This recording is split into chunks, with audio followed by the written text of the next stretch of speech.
Hello students, welcome to my YouTube channel AJ PCM academy. Students, मैं अपनी video में 10th class math full course कराऊंगा। यदि आपको 10th क्लास का मैथ पढ़ना है तो मेरे यूट्यूब चैनल को सब्सक्राइब कर ले, बेल आइकन दबा दे ताकि वीडियो का अपडेट आपको समय पर मिल सके। आज इस वीडियो में स्टार्ट कर रहा हूँ फर्स्ट चैप्टर रियल नंबर यानी वास्तविक संख्या। यानी वास्तविक संख्या को जानने से पहले हम प्राकृतिक संख्या के बारे में जानते हैं। प्राकृतिक संख्या नेचुरल नंबर। गिनती की सभी संख्याएं को प्राकृतिक संख्या कहते हैं। यानी गिनती की जितनी भी संख्याएं होती है उसे क्या कहते हैं? प्राकृतिक संख्या कहते हैं। प्राकृतिक संख्या के समूह को n से सूचित किया जाता है। क्या से सूचित किया जाता है? n से। क्या प्राकृतिक संख्या के समूह को n से सूचित किया जाता है। तो n बराबर क्या हो जाएगा? 1 2 3 4 5 6 7 8 9 10 डॉट डॉट डॉट n। यही जो 1 से लेकर 10 तक डॉट डॉट डॉट इन्फिनिट तक लिख गया है, यही क्या है? प्राकृतिक संख्या है। यानी यही हो गया गिनती की संख्या। इसी को हम क्या बोलेंगे? प्राकृतिक संख्या या प्राकृतिक संख्या। यहाँ पर सबसे छोटी प्राकृतिक संख्या 1 होगी और सबसे बड़ी प्राकृतिक संख्या क्या होगा? निकालना असंभव है। इसको लिखेंगे यहाँ पे, सबसे छोटी प्राकृतिक संख्या 1 क्या है? सबसे छोटी प्राकृतिक संख्या क्या होती है? 1 होती है। और सबसे बड़ी प्राकृतिक संख्या निकालना क्या संभव नहीं है। ये हो गया प्राकृतिक संख्या से संबंधित कुछ टर्म। अब हम जानेंगे जो प्राकृतिक संख्या को संख्या रेखा पर कैसे निरूपित किया जाता है। प्राकृतिक संख्या को संख्या रेखा पर निरूपण। अब यहाँ पर जानेंगे जब प्राकृतिक संख्या को संख्या रेखा पर कैसे दर्शाएंगे। तो हम एक यहाँ पर संख्या रेखा दर्शा देंगे। ये हो गया मेरा प्लस इन्फिनिट, ये हो गया माइनस इन्फिनिट। अब यहाँ पर क्या करेंगे? 0 1 2 3 4 5।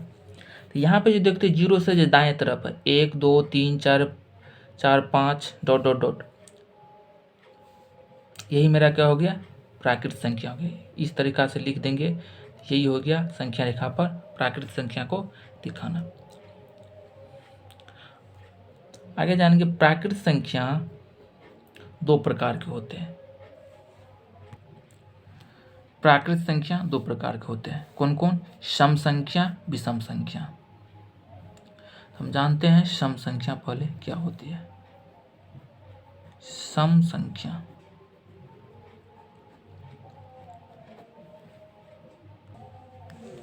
सम संख्या वैसी प्राकृतिक संख्या जो 2 से पूर्णतः विभाजित हो उसे सम संख्या कहते हैं।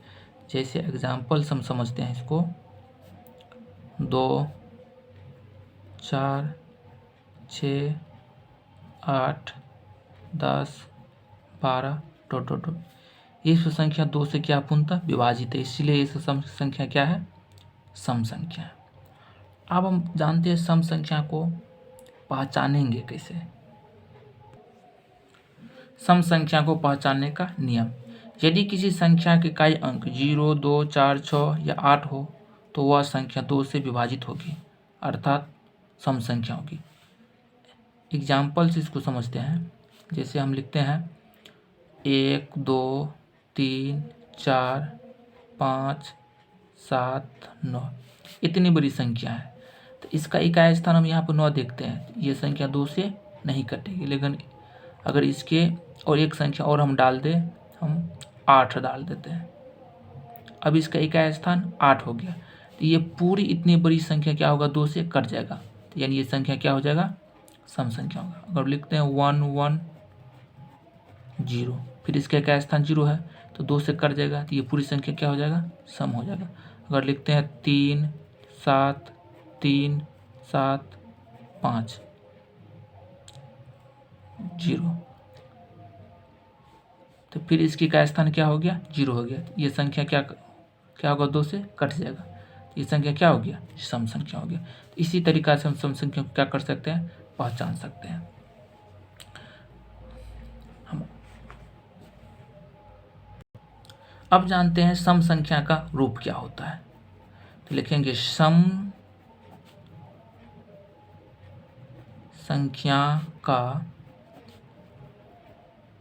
व्यापक रूप 2m। सम संख्या के व्यापक रूप क्या होता है, 2m होता है, जहां m बराबर प्राकृत संख्या, यानी m का मान क्या हो जाएगा, प्राकृत संख्या हो जाएगा। तो याद रखिए सम संख्या का व्यापक रूप क्या होता है, 2m होता है।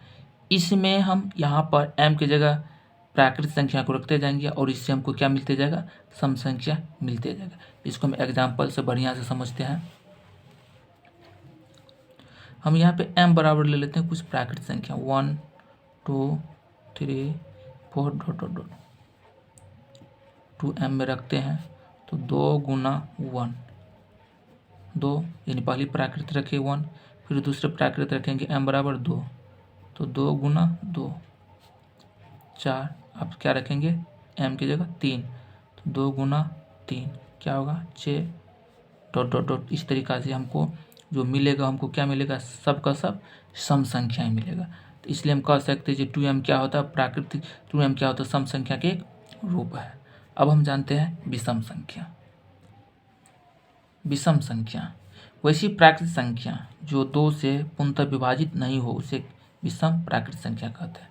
जैसे एग्जाम्पल से समझते हैं 1 3 5 7 9 11 डॉट डॉट डॉट, ये सब क्या है, विषम संख्या है। यानी ये संख्या कभी भी 2 से पूर्णतः विभाजित नहीं होगा, इसलिए संख्या क्या है, विषम संख्या है। अब हम जानेंगे विषम संख्या को पहचानेंगे कैसे।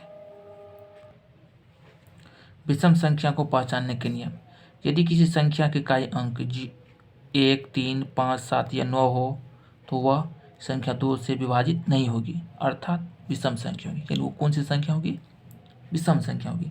जैसे एग्जाम्पल से इसको हम समझते हैं। हम लिखते हैं 2 2 2 2 8 6 0। अब इतनी बड़ी संख्या है, इसके इकाई स्थान हम 1 कर देते हैं। तो अब ये इतनी बड़ी संख्या की इकाई स्थान 1 हो गया, तो ये पूरी संख्या में क्या होगा, 2 से नहीं कटेगा, इसलिए अब ये पूरी संख्या क्या हो जाएगा, विषम संख्या हो जाएगा। इसी प्रकार हम लिखते हैं 8 6 4 2 6 2 5।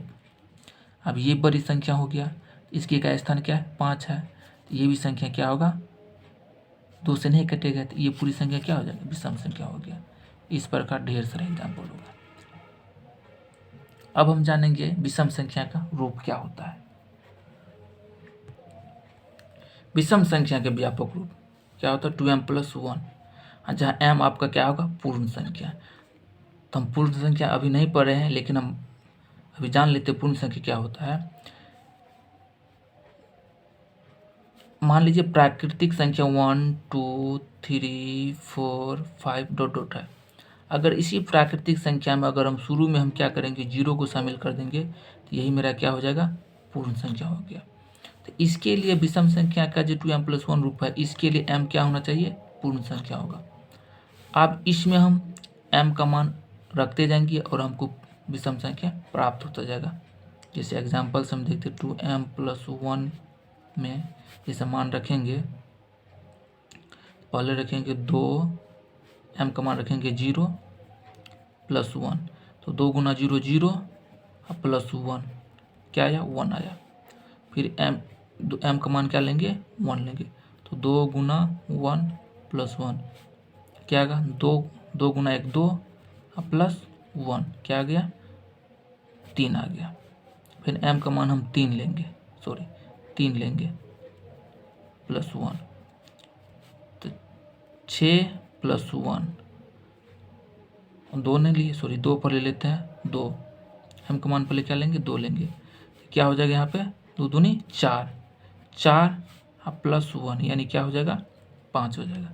फिर m का मान हम क्या लेंगे, 3 लेंगे, तो 2 3 प्लस 1, तो 3 दूनी 6 और प्लस 1 यानी क्या हो गया 7 हो गया। तो देखिए इसमें हम पूर्ण संख्या रखते गए, हमको प्राकृतिक संख्या विषम संख्या प्राप्त हो गया। तो इसीलिए यही जो तो 2m+1 यही क्या होता है, विषम संख्या का व्यापक रूप होता है। इससे हमको ढेर सारा क्या मिलेगा, विषम संख्या मिलेगा। अब हम जानते हैं पूर्ण संख्या किसे कहते हैं। पूर्ण संख्या यानी शून्य सहित प्राकृत संख्या के समूह को पूर्ण संख्या कहते हैं। पूर्ण संख्या के समूह को W से सूचित करते हैं। यानी प्राकृत संख्या में अगर हम शून्य को शामिल कर देते हैं तो उससे जो हमको समूह बनेगा वो क्या होगा, पूर्ण संख्या होगा। जैसे एग्जाम्पल हम जानते हैं W बराबर हो जाएगा 0, 1, 2, 3, 4 ... देखिए तो 1 से जो शुरू होता है वो हो गया प्राकृत संख्या। इसमें हम क्या किए, शून्य को शामिल कर दिए। तो अब इससे जो समूह बना यही समूह क्या हो जाएगा, पूर्ण संख्या हो गई। इसीलिए बोलेंगे शून्य सहित प्राकृत संख्या के समूह को क्या कहते हैं, पूर्ण संख्या कहते हैं। तो ये मेरा कौन सी संख्या है, पूर्ण संख्या है। तो हम देखेंगे सबसे छोटी पूर्ण संख्या क्या होती है, शून्य होती है। तो यहाँ पे लिख देंगे सबसे छोटी पूर्ण संख्या शून्य होती है। अब यहाँ पे एक चीज और जानेंगे, देखिए सभी प्राकृत संख्या पूर्ण संख्या होती है। देखिए जितने भी प्राकृत संख्या देखिए पूर्ण संख्या के समूह में है, 1, 2, 3, 4, 5 ... ये किस में है, पूर्ण संख्या के समूह में है। लेकिन सभी पूर्ण संख्या प्राकृत संख्या नहीं होगा, क्योंकि पूर्ण प्राकृत संख्या 1 से शुरू होता है और पूर्ण संख्या 0 से शुरू हुआ। तो अगर प्राकृत संख्या पूर्ण संख्या हो गया, क्योंकि इसमें 1, 2, 3, 4 यानी प्राकृत संख्या, सभी प्राकृत संख्या इसमें है। लेकिन अगर कहेंगे जी क्या शून्य प्राकृत संख्या है, तो कहेंगे नहीं, क्योंकि यह पूर्ण संख्या है, ये प्राकृत संख्या नहीं होगा। तो यहाँ पर हम कह सकते हैं सभी प्राकृत संख्या पूर्ण संख्या होती है, लेकिन सभी पूर्ण संख्या प्राकृत संख्या नहीं होती है। यहाँ पे लिखे हैं सभी प्राकृत संख्या पूर्ण संख्या होती है, लेकिन सभी पूर्ण संख्या प्राकृत संख्या नहीं होती है। जैसे एग्जाम्पल हम दे देंगे शून्य, क्या है यह पूर्ण संख्या लेकिन प्राकृत संख्या नहीं है। अब हम जानेंगे पूर्णांक संख्या। पूर्णांक संख्या ऋणात्मक संख्या और पूर्ण संख्या के समूह को पूर्णांक संख्या कहते हैं। इसके समूह को ज्या से सूचित करते हैं। यानी पूर्ण संख्या में अगर ऋणात्मक संख्या को हम क्या करेंगे, शामिल कर देंगे, तो उससे जो समूह बनेगा वो क्या होगा, मेरा पूर्णांक संख्या होगा। जैसे एग्जाम्पल समझते हैं, एग्जाम्पल से समझेंगे तो z बराबर क्या हो जाएगा 0, ±1 ±2 ±3 ±4 ±5 ... ये मेरा क्या हो गया, पूर्णांक संख्या। इसको हम दूसरे तरीका से समझते हैं। z बराबर हम लिख देंगे 0, 1, 2, 3, 4 ... -1 -2 -3 -4 ...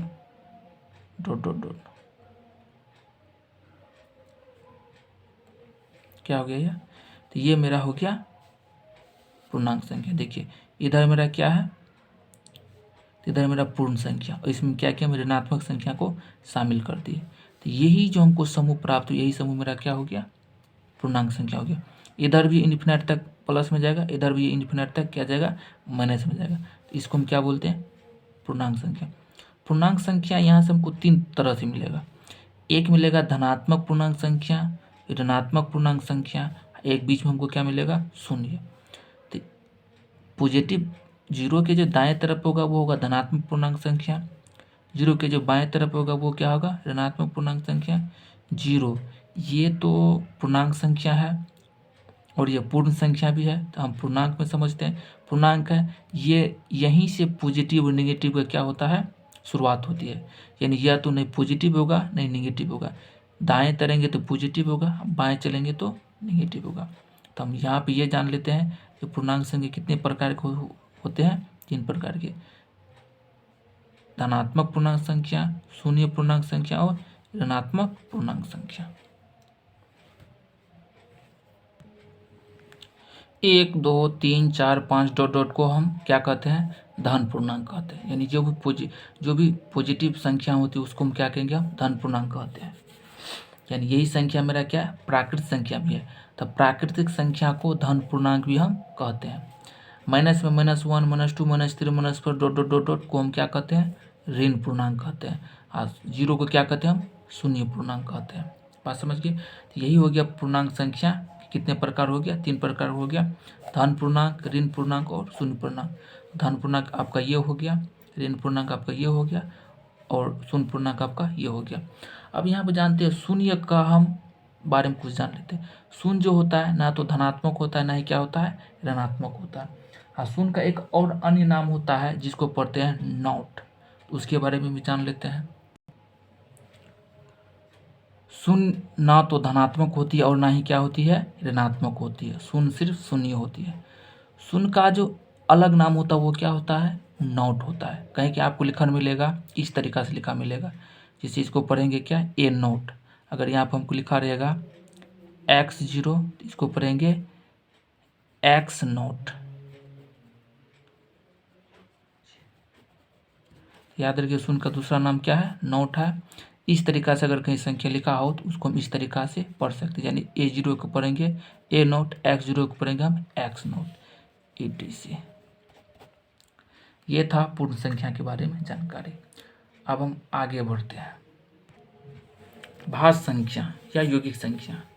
तो भाज्य संख्या यौगिक संख्या क्या होता है, वैसी संख्या जिसका 2 से अधिक गुणनखंड हो उसे क्या कहते हैं, भाज्य संख्या होते हैं। जैसे एग्जाम्पल हम जानते हैं, जैसे हम पहले लेते हैं एग्जाम्पल क्या, 2।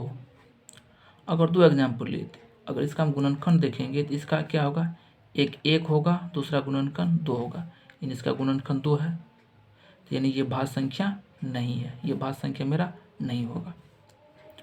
अगर हम लेते हैं 3, तो 3 का भी 2 ही गुणनखंड होगा, एक 1 होगा, दूसरा क्या होगा, 3 होगा। तो इसका भी 2 गुणनखंड है, यानी 2 से अधिक नहीं है, तो ये भी मेरा भाज्य संख्या नहीं होगा। हम आगे लेते हैं 4, तो 4 का गुणनखंड देखते हैं, तो इसका एक गुणनखंड 1 होगा, 2 होगा और 4 होगा। यानी 4 का 3 आया, 1 आया, 2 या 3 आया, यानी इसका 2 से अधिक गुणनखंड हुआ, तो ये मेरा भाज्य संख्या होगा। तो यानी भाज्य संख्या जो शुरू होता है वो कहाँ से शुरू होता है, 4 से। 4 मेरा सबसे पहली भाज्य संख्या मेरा क्या हो जाएगा, 4 हो जाएगा। तो और 2 3 ये सब भाज्य संख्या नहीं होगा, तो अगली भाज्य संख्या क्या हो जाएगा, 6 हो जाएगा, 7 नहीं होगा, फिर 8 हो जाएगा, 9 हो जाएगा, 10 हो जाएगा, 11 नहीं होगा, 12 हो जाएगा, डॉट डॉट डॉट। इस तरीक़ा से हम भाज्य संख्या को लिख सकते हैं। यानी ये जितनी भी संख्या इसका क्या होगा, गुणनखंड 2 से अधिक होगा। यानी अगर 2 होगा तो भाज्य संख्या नहीं होगा। जैसे यहाँ पे देखिए 2 का, तो 2 का 1 हुआ, 2 हुआ, नहीं होगा। 3 का 1 3 हुआ, नहीं हुआ। यहाँ से 4 में देखिए 1 हुआ, 2 हुआ और 4 हुआ, तो ये मेरा क्या हो गया, भाज्य संख्या हो गया। उसी प्रकार 6 का 2 से अधिक होगा, 8 का 2 से अधिक होगा, 9 का भी 2 से अधिक होगा। 9 का क्या से होगा, 1 होगा, 3 होगा, 9 होगा, 2 से अधिक हो गया। 10 का 1 होगा, 5 होगा, 10 होगा। 12 का 1 होगा, 2 होगा, 3 होगा, 4 होगा, 12 होगा। यानी ये सब क्या हो गया, भाज्य संख्या हो गया। अब हम जानते हैं अभाज्य संख्या। अभाज्य संख्या या रूट संख्या यानी प्राइम नंबर, वैसी संख्या जिसका केवल 2 गुणनखंड हो उसे क्या कहते हैं, अभाज्य संख्या कहते हैं। जैसे एग्जाम्पल हम देखेंगे, जैसे 2, तो 2 का सिर्फ 2 गुणनखंड होगा, 1 और दूसरा 2, यानी 2 का पहला गुणनखंड 1, दूसरा क्या होगा 2, ये मेरा क्या होगा, अभाज्य संख्या होगा। 3 1 होगा, 3 होगा, ये भी मेरा क्या होगा, अभाज्य संख्या होगा। उसी प्रकार 5 7 11 13 17 डॉट डॉट डॉट, ये सब संख्या मेरा क्या होगा, अभाज्य संख्या होगा। तो इस सब का कितना होगा, सिर्फ 2 ही गुणनखंड होगा, इसलिए इस संख्या क्या है, अभाज्य संख्या है। तो हम कह सकते हैं सबसे छोटी अभाज्य संख्या क्या है, 2 है, और सबसे बड़ी अभाज्य संख्या निकाला नहीं जा सकता। 2 मेरा सबसे छोटी सम अभाज्य संख्या है, तो हम कह सकते हैं सबसे छोटी अभाज्य संख्या 2 या दो सम अभाज्य संख्या भी कह सकते हैं इसको। 2 पहली सम अभाज्य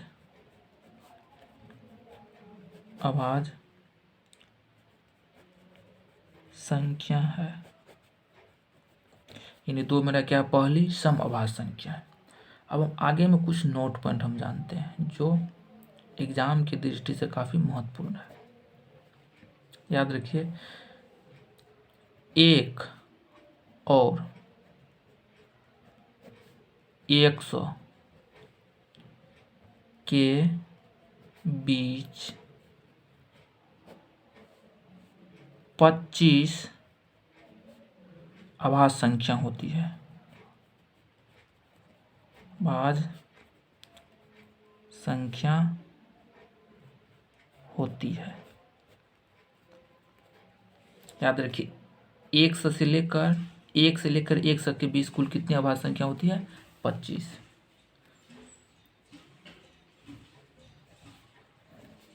1 और 50 के बीच 15 अभाज्य संख्या होती है। ये आपको रट जाना है,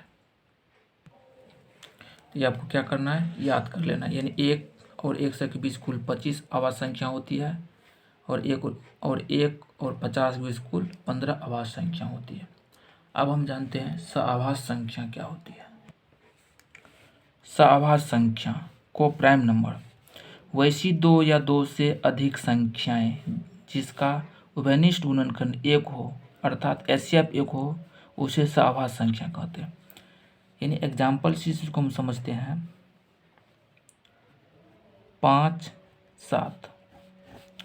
तो 5, 7 दो संख्या लिए, तो ये मेरा क्या है, अभाज्य संख्या। लेकिन 2 अभाज्य संख्या अगर इसमें हम कॉमन ढूंढेंगे तो 1 मिलेगा कॉमन। कैसे, तो देखिए, अगर हम 5 का गुणनखंड करते तो आएगा 1, 5 ये आएगा। अगर हम 7 का गुणनखंड करते तो 7 का भी आएगा 1 और 7। तो इसमें अगर हम कॉमन ढूंढेंगे तो कॉमन हमको क्या मिलेगा, सिर्फ 1 मिलेगा।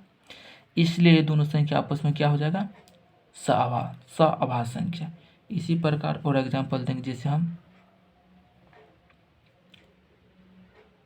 3, 5 क्या हो जाएगा, सअभाज्य संख्या हो जाएगा। 11, 13 सअभाज्य संख्या हो जाएगा। ये सब संख्या आपस में क्या है, सअभाज्य संख्या। यानी सबके बीच में कॉमन कितना हमको आ रहा है, 1 आ रहा है, या इसका एचसीएफ हमको कितना आ रहा है, 1 है। इसीलिए सब संख्या क्या होगा, सअभाज्य संख्या होगी। अब हम समझते हैं द्विसअभाज्य संख्या। द्विअभाज्य संख्या या जुड़वा अभाज्य संख्या। जुड़वा अभाज्य संख्या, देखिए, अभाज्य संख्याओं का वैसा जोड़ा जिनके बीच यहाँ पे सॉरी छूट गया है, जिनके बीच का अंतर 2 हो उसे द्विअभाज्य संख्या कहते हैं। यानी अभाज्य संख्या लेना है, लेकिन उसके बीच का अंतर कितना होना चाहिए, 2। तो एग्जाम्पल से इस चीज़ को समझते हैं, क्या होगा, 3, 5। तो अभाज्य संख्या का जोड़ा है, इसके बीच का अंतर कितना है, 2। 3 और 5 के बीच में अंतर कितना है, 2। 5, 7, 11, 13 ये सब क्या है, तो जुड़वा अभाज्य संख्या। इन सब के बीच में अंतर कितना है, 2 का अंतर चल रहा है। तो आज यहीं तक रहने देते हैं। अगले पार्ट में अगले संख्या के बारे में हम जानेंगे।